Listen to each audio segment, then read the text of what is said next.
दोस्तों, जो बात दबी जुबान कई जानकार पहले चरण के मतदान से पहले बोल रहे थे, अब मीडिया खुलकर बोलने लगी है। क्या? कि मोदी लहर नहीं है। ये चुनाव बड़ा अजीब तरह का चुनाव है, साइलेंट चुनाव है, इसमें कोई लहर नहीं है, कोई उत्साह नहीं है। ये बात तो सुधीर चौधरी ने पहले चरण के वोटिंग प्रतिशत को देखकर ही बता दिया था, जिसकी विस्तार से रिपोर्ट मैंने आपको कल इस वीडियो में दिखाई है, आप चाहें तो देख सकते हैं। सोचिए, सुधीर चौधरी जैसे कट्टर मोदी भक्त एंकर अगर कहें कि कोई मोदी लहर नहीं है, तो फिर आपको क्या प्रमाण की जरूरत है?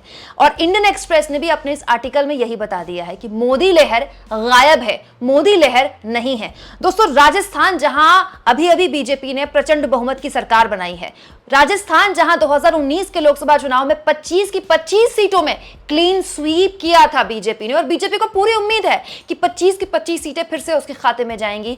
यहां डामाडोल हालात लग रहे हैं बीजेपी के, इतने डामाडोल कि कई सीटों में बीजेपी के सामने कोई पार्टी या कांग्रेस नहीं खड़ी है, लोकल फैक्टर खड़े हो गए हैं। यानी कि लड़ाई बीजेपी के कई जगह कैंडिडेट्स, कड़े विपक्ष के कड़े कैंडिडेट्स और लोकल फैक्टर्स बीजेपी को दे रहे हैं। राजस्थान के जाटलैंड की वो कौन सी सीटें हैं जो बीजेपी के लिए बहुत बड़ा चैलेंज निकल कर आ सकती हैं, बकायदा इंडियन एक्सप्रेस ने इस आर्टिकल में छापा है।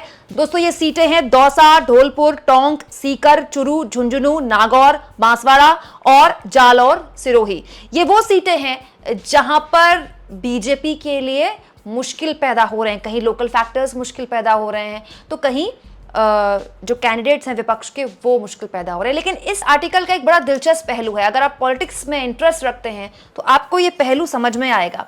इस आर्टिकल में बताया गया है कि ऐसे बहुत से दलित छात्रों से बात की गई, दलित वोटर्स से बात की, जिन्होंने बताया कि संविधान विरोधी जो कई बीजेपी के कार्यकर्ताओं ने, बीजेपी के प्रत्याशियों ने हाल के दिनों में बयान दिए ना कि इतना सीटें आ जाएंगी तो संविधान बदल देंगे, इतनी सीटें आ जाएंगी तो संविधान बदलना आसान हो जाएगा, वो यहां बीजेपी के लिए मुश्किल पैदा कर रहा है।